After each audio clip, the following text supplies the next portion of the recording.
Hello and welcome to the Gut Hormone Connection.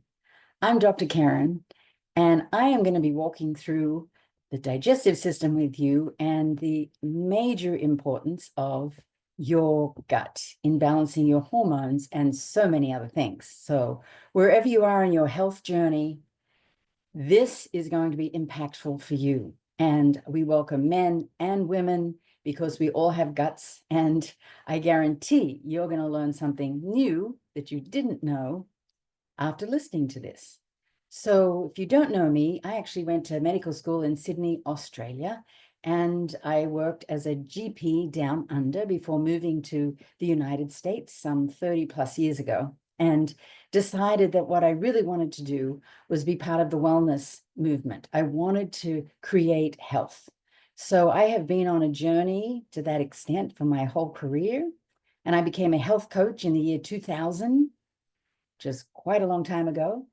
And I love to empower people to be great health advocates and great healthcare consumers.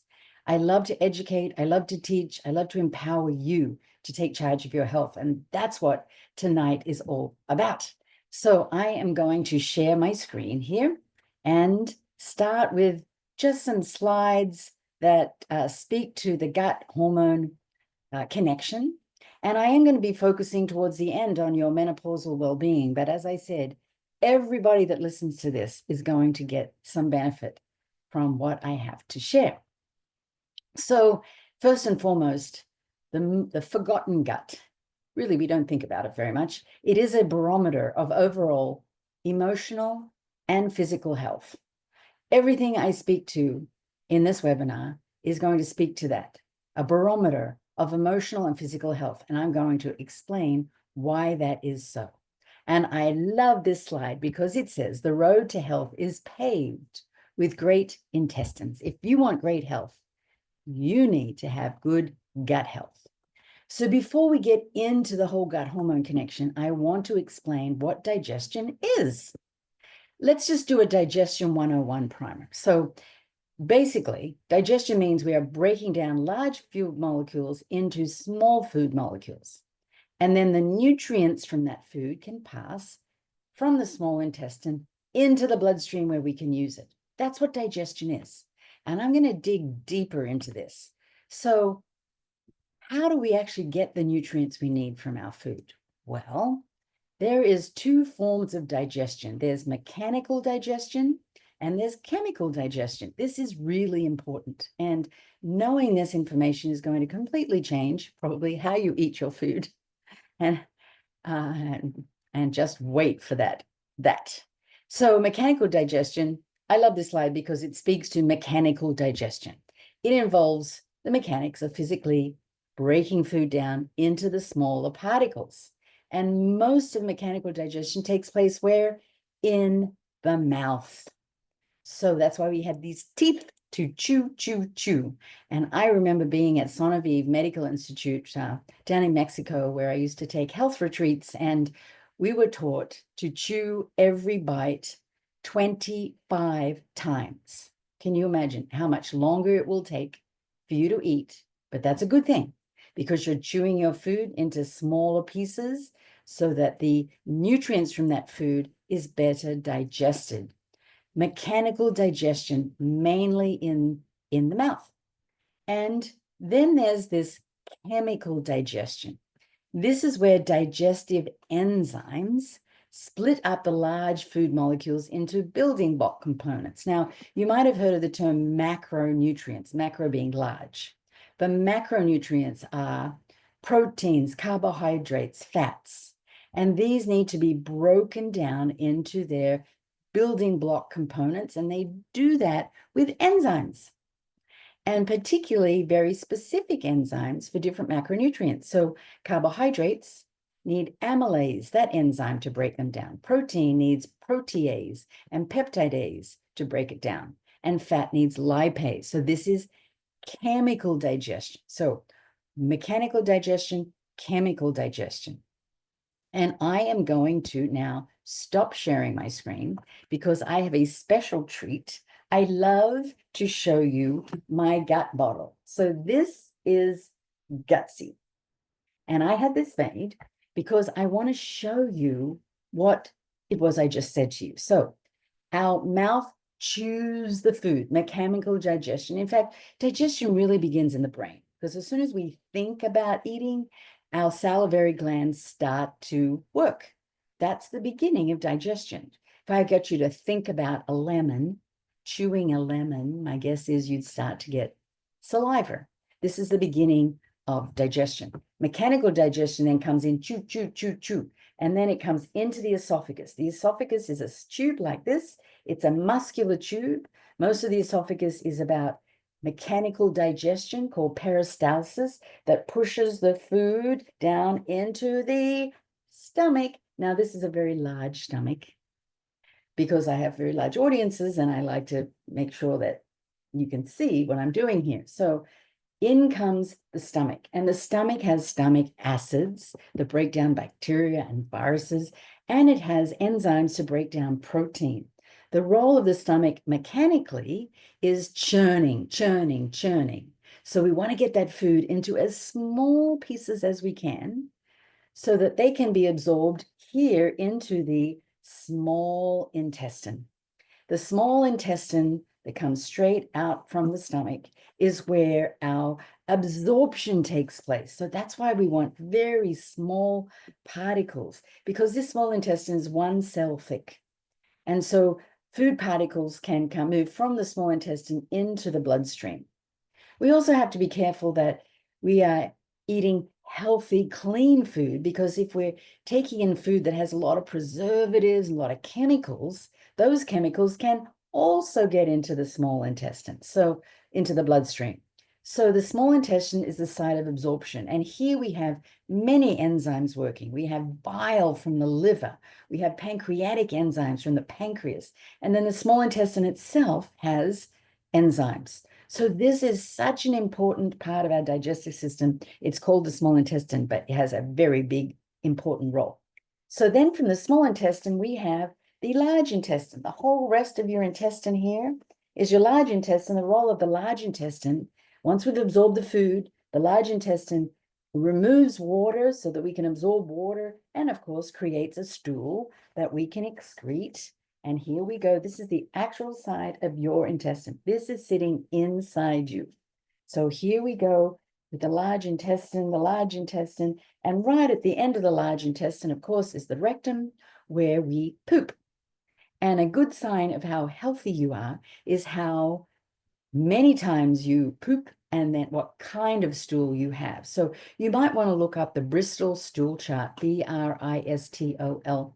Bristol stool chart is a really good guide that tells me how healthy your digestive system is working, because on a scale of 1 to 7, it's the kind of stool you have, poop you have. So a 1 is rabbit pellets, where you're kind of constipated. It's very hard to get the stool out. You might be dehydrated. You may not be absorbing well. And then a 7 is literally liquid diarrhea as a stool. And the ideal stool is number 3 or 4, which is like an overripe banana, soft, mushy, comes out easily. That's the kind of stool that you want. And at least once a day, preferably 3 times a day. Every time you eat, you poop.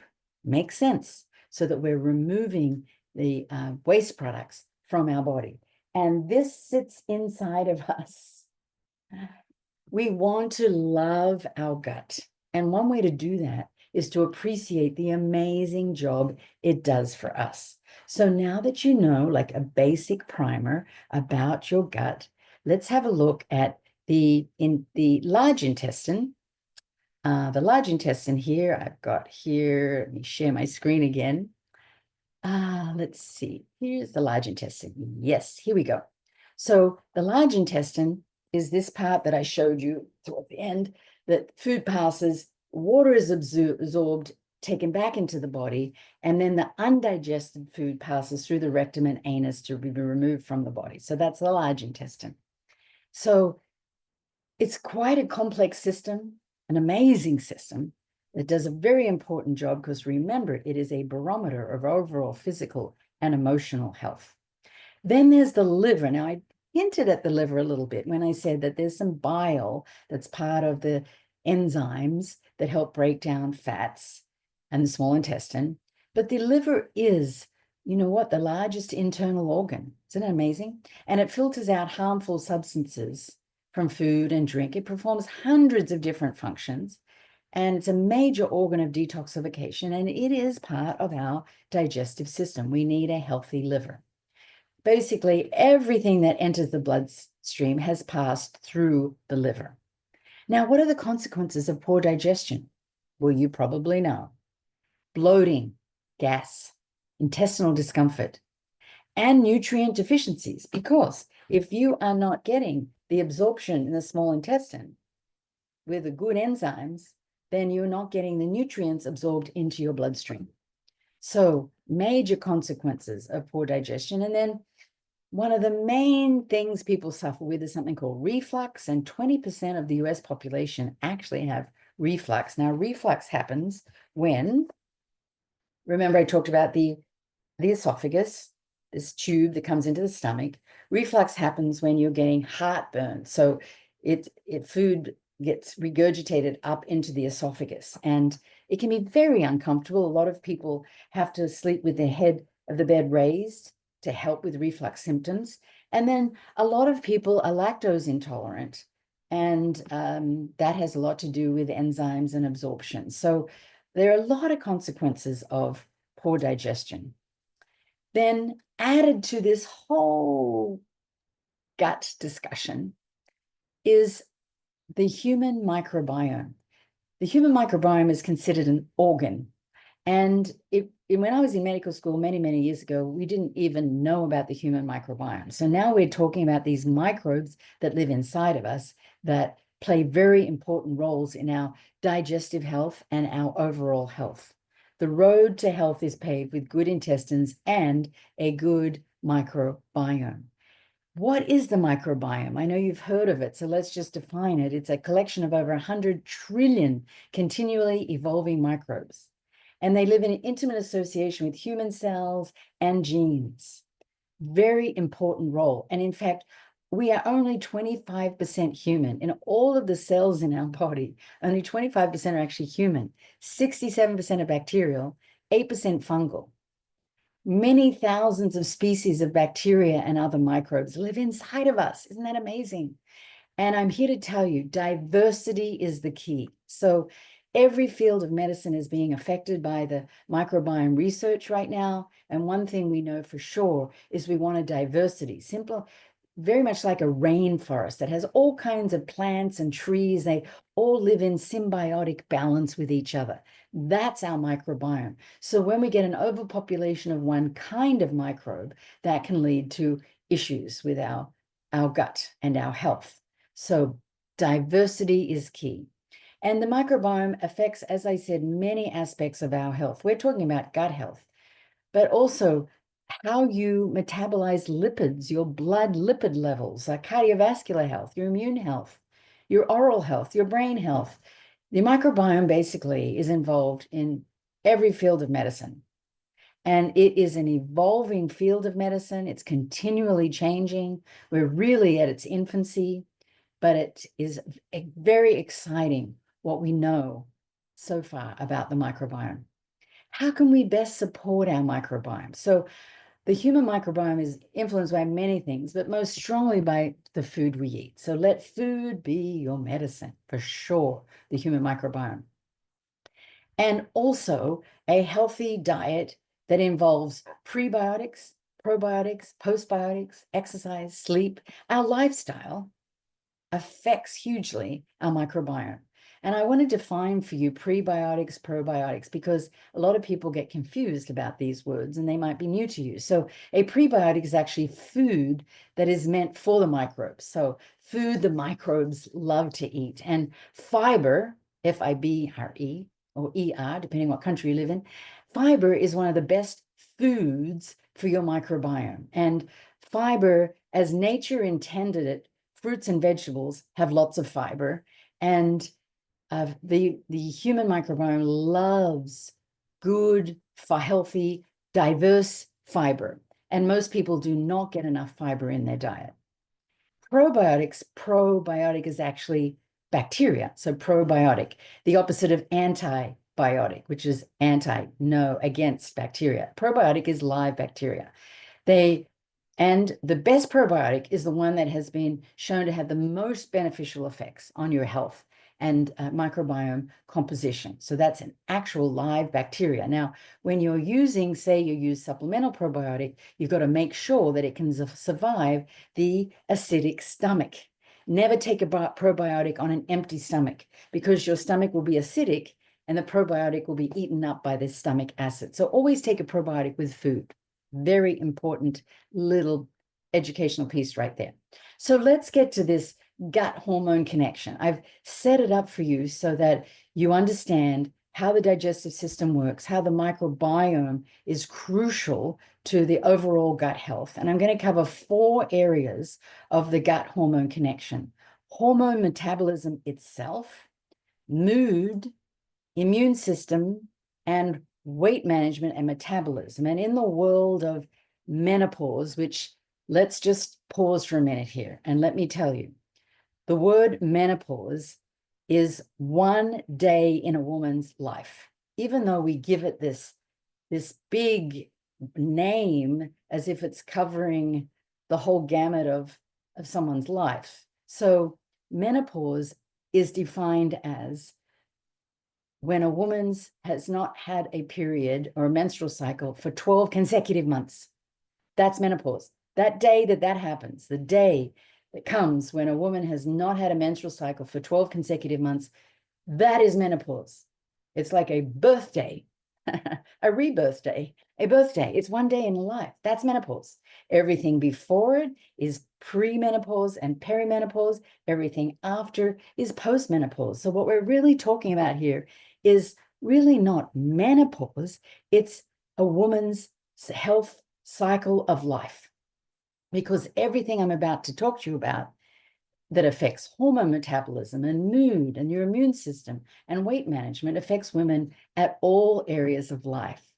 So I really want you to understand that, because I want more women to be attracted to this conversation, because the earlier you implement these lifestyle shifts, the healthier you're going to be for the rest of your life, wherever you are in your life cycle. So pass that along to those you love, because people get very confused about that.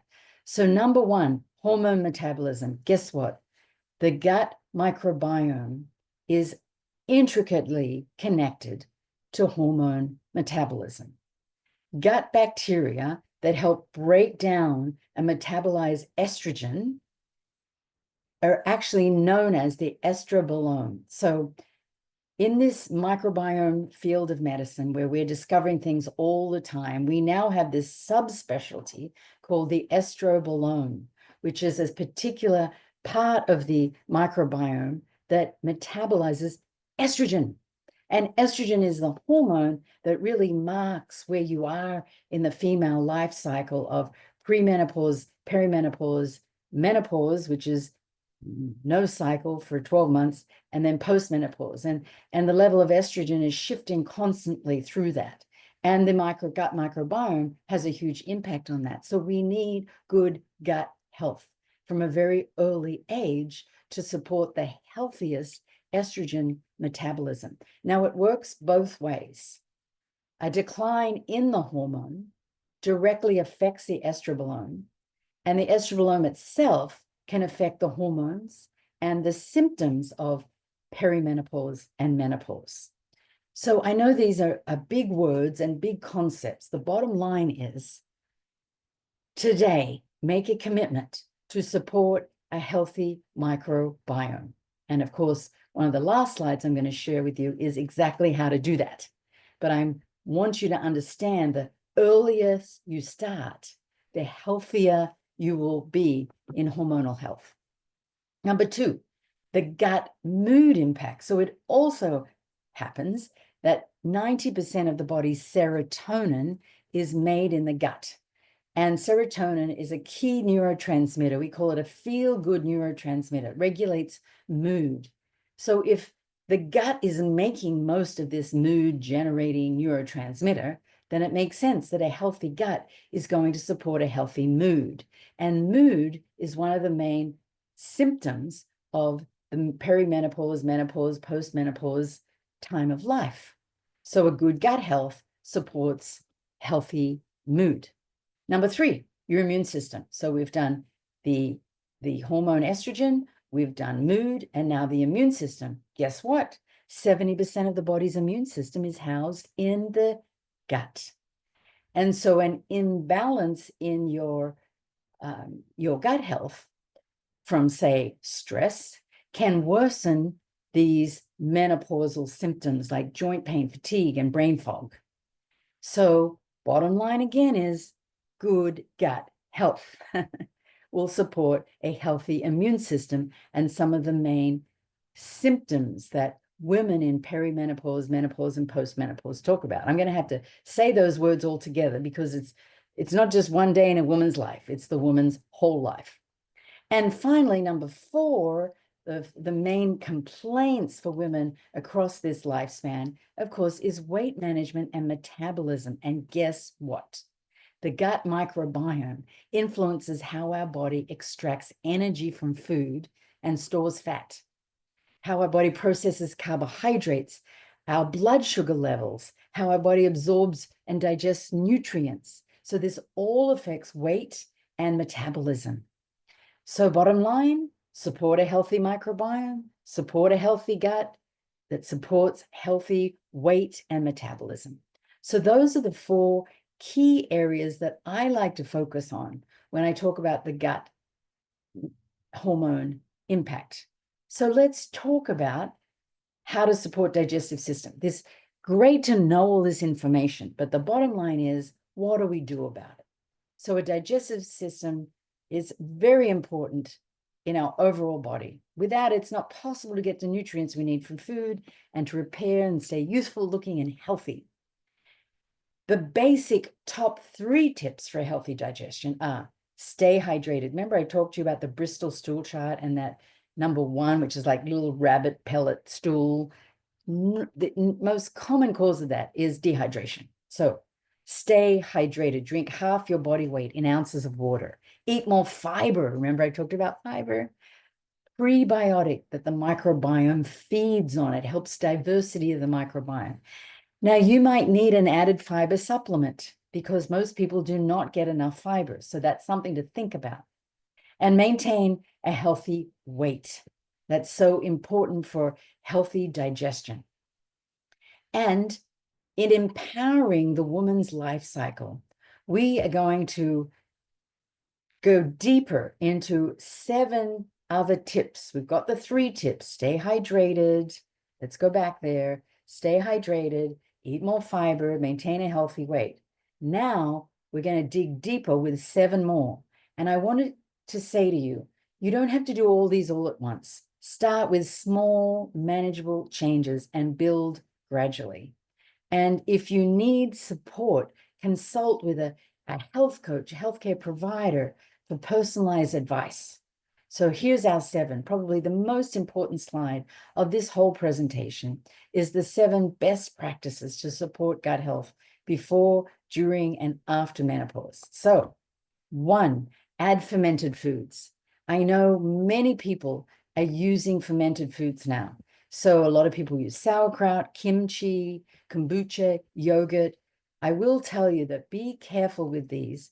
Look at the label and make sure they don't have added sugar, because sugar is one of processed, highly refined sugar is one of those foods that the microbiome that are most pathogenic, the ones that we don't really want a lot of, love sugar. You can get an overgrowth of one kind of bacteria if you have too much sugar. And we do not want that because that impacts our estrogen, our immune system, our mood, our weight, our metabolism. So fermented foods, as pure as possible, are great for as a prebiotic and postbiotic a lot of times. Now, postbiotics, I didn't explain. Postbiotics are when the probiotic, the microbes break down and they have end products. And those end products are biologically active. Those are called postbiotics. So those are the 3: prebiotic, probiotic, and postbiotic.